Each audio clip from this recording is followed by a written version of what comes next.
this parasitic weed, which we have dubbed probably the greatest biological constraint in crop production in African food systems.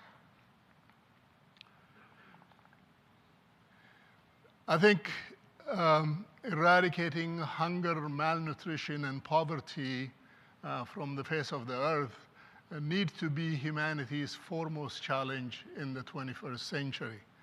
When you look around the map of the world, and that except for North America, Australia, Western Europe, and maybe Japan and South Korea, there isn't a place in the world where humanity continues to see, a significant portion of humanity continues to suffer from these ills.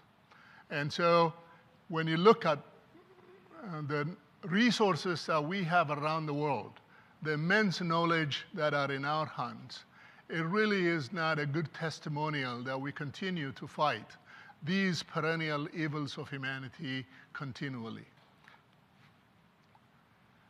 As you know, the headlines are, I think by 2011, the population of the world is said to have reached 7 billion, and the projections are by 2050 or so, we will reach about 9.5 billion people on this planet. And as we've heard yesterday, proportionally then, that calculates to some 37–40% proportional commensurate seed and food production increases. But at the same time, as many of you know, that the diets of people are increasingly changing as a result of increases in income around the world. Many more people are beginning to afford food in their own communities, and that would mean, particularly in areas where the emerging economies of the population of middle income is increasing, that the diets of those people are moving from the basic starch and carbohydrate diet to the more protein-based diet, suggesting perhaps that we will be needing to produce more grain to pass through the guts of livestock and poultry so that we are able to provide the protein needs that are emerging.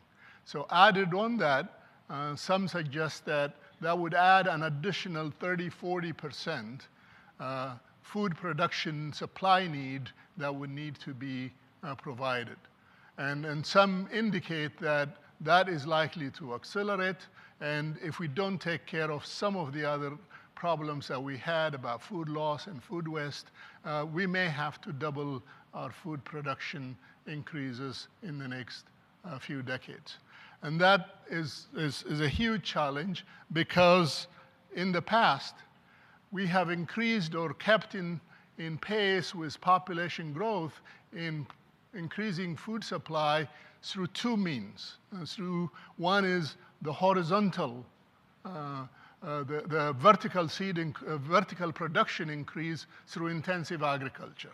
And think about a year ago, I was invited to address an organic food conference in Italy, and so I asked the photographer at Purdue, we have a very talented photographer in the College of Agriculture, and I said, Tom, could you go out and shoot for me a photograph of a 250 bushel cornfield?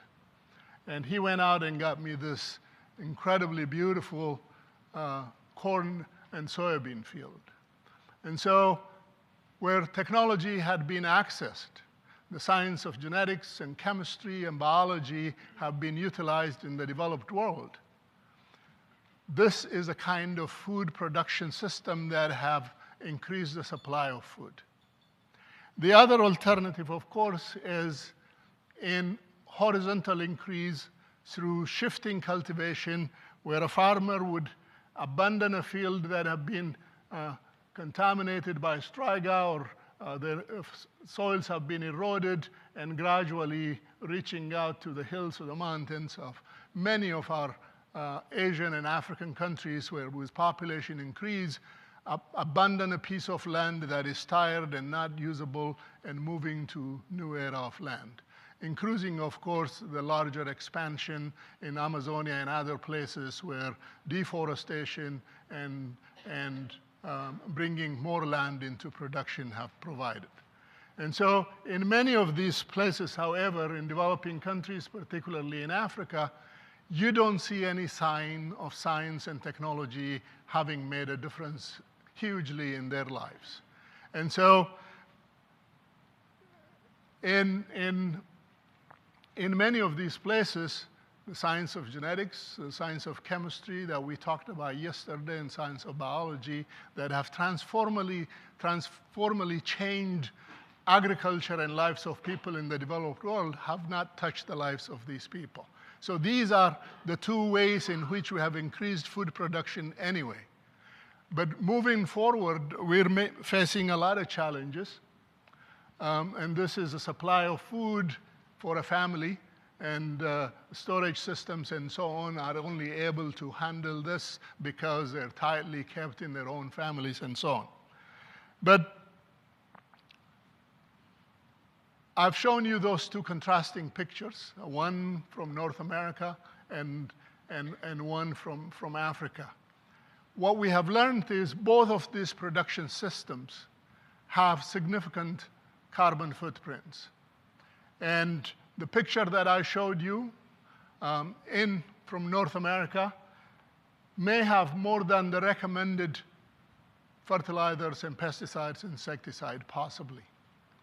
But the field that I showed you from Africa, 100 years past the discovery of ammonia, and 100 years since the discovery of genetics, and the transformative agricultural revolution that hybrid vigor had brought to Western Europe and North America. Fertilizer use and use of genetics in Africa is very limited, and it averages about 10 kilograms per hectare today, as it did since at the beginning of Africa's independence. In the developed world, as I said, in many areas, excessive use of those potentially game-changing chemicals